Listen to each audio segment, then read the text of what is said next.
Саламатсыздар ма? Құрметті менің каналымның тұрақты көрермендері, қонақтары. Орыс тіліндегі сабақтарымызды ары қарай жалғастырамыз. Біздің карантиндегі түріміз осындай.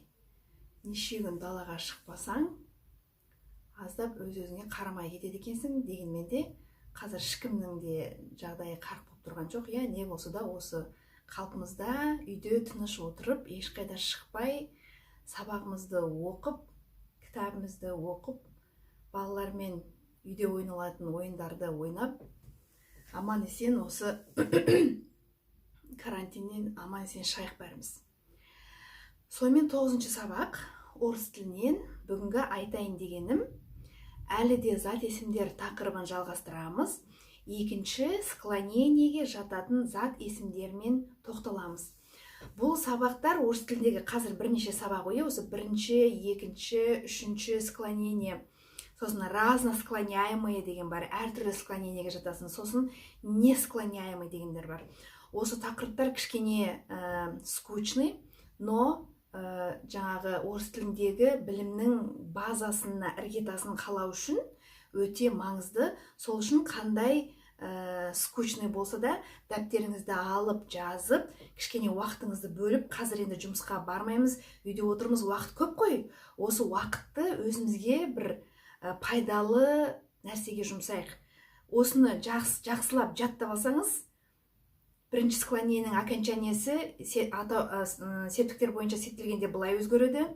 Екінші склонениенің жаңағы жалғау жұрнақтары былай өзгереді деп жаттап алсаңыз, ертең орыс тілінде сөйлеуге өзіңізге оңай болады. Сонымен екінші склонениеге қандай жаңағы зат есімдер жатады екен, соған тоқталайық. Сонымен екінші склонениенің зат есімдері, олар атау септігінде, яғни кім, не деген сұрақ қойған кезде окончаниесі 0 болатын, яғни окончаниесі жоқ. Мужской родтың зат есімдері жатады. Және средний родта, өзі средний род дегеніміз окончаниесі немесе о, немесе е. Осы екеуіне бірде аяқталатын средний родтың зат есімдері екінші склонениеге жатады. Олар стол, мысалы үшін стол. Что? Не стол. Мужской род, окончаниесі 0.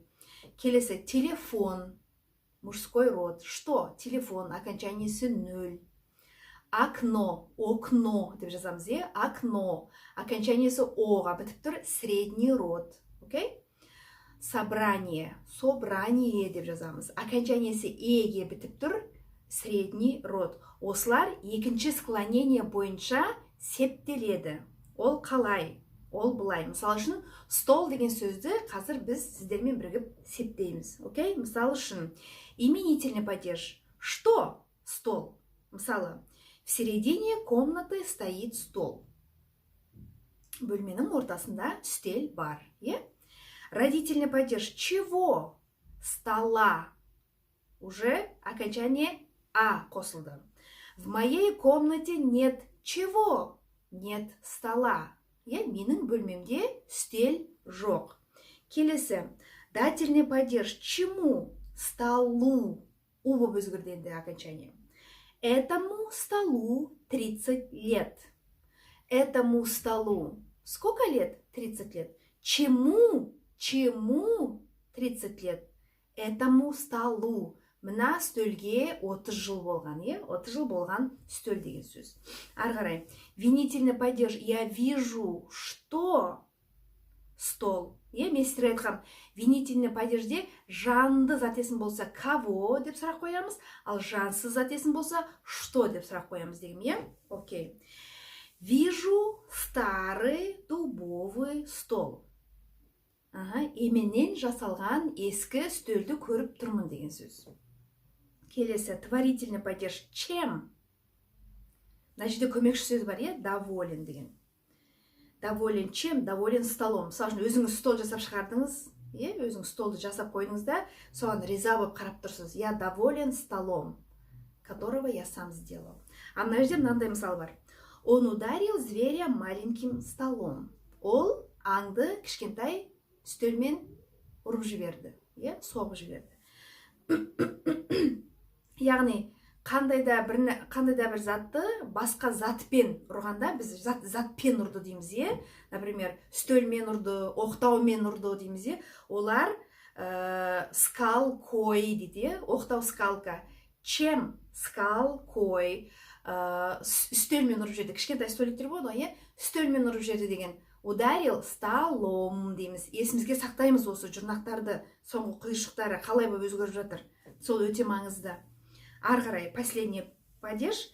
О чем? О столе. Я думаю о журнальном столе, которого хочу купить в зал. Қонақ бөлмесіне сатып алатын журнальный столик туралы ойлап отырмын деген сөз. Келесі, тағы да мысал болсын. Келесі екінші склонение, собрание деген сөзді септейміз, собрание жиналыс. Собрание еге айналып тұрған средний родтағы зат есім, окей? Кешіңіздер.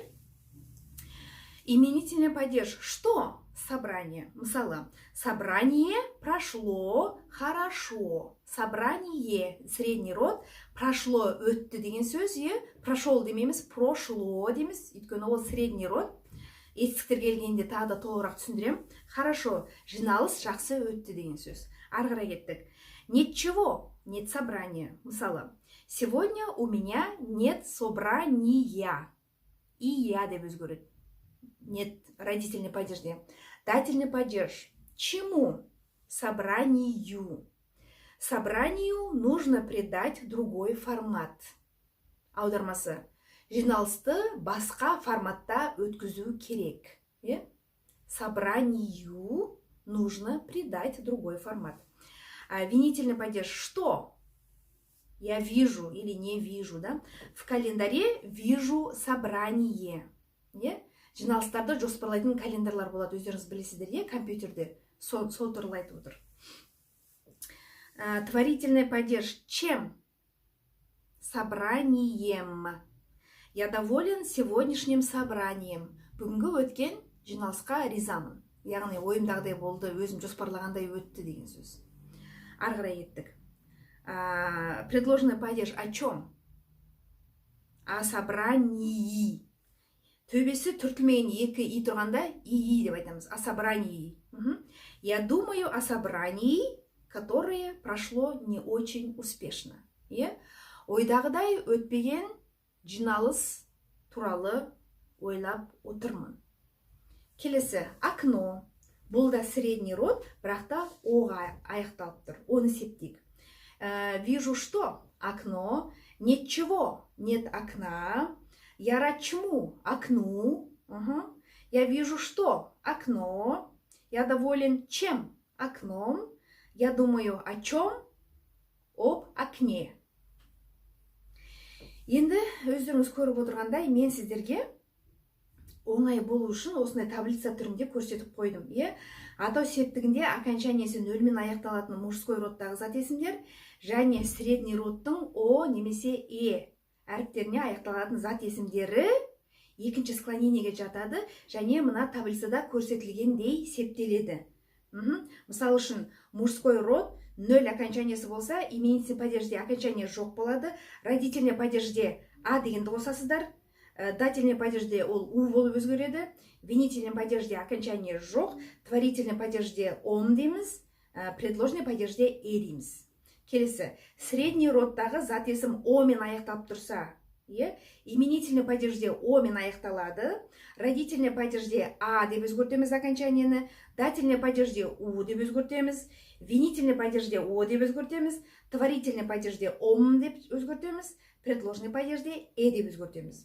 Тағы да средний родтағы зат есім деген окончаниеге аяқталса, именительный падежде болады, жаңағы өз айтып тұрғандай. Родительный падежде я болып өзгереді окончаниесі, дательный падежде ю болып өзгереді, винительный падежде болып өзгереді, творительный падежде м болып өзгереді, предложенный падежде и болып өзгереді.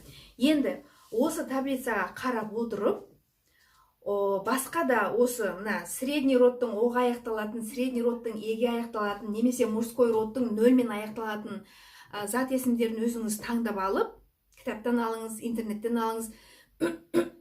Комментарийге соны септеп жазыңыз, сол сізге үй тапсырмасы болсын. Қазір уақыт көп. Шынымен де орыс тілін оқуға ден қойып жүрсеңіз, осы тапсырманы орындаңыз. Менде де уақыт бар, тексеріп сіздерге жауабын жазамын. Сонымен бүгінгі сабақ осымен тамам. Карантиндегі уақытыңызды тек қана мақсатсыз Инстаграмның бетін парақтамай, өзіңізге бір пайдалы зат алып шығуға тырысыңызшы. Кітап бола ма, ол бір мағыналы кино бола ма, ол осымна ағылшын тілін оқу, орыс тілін оқу, немесе басқа да қазір көптеген онлайнға көшіп жатыр курстар. Содан өзіңізге ұнаған тоқу бола ма, тігу бола ма, тамақ пісіру бола ма, кез келген өзіңізге құрттай болсын пайда келдіретін бір затпен айналысыңыз.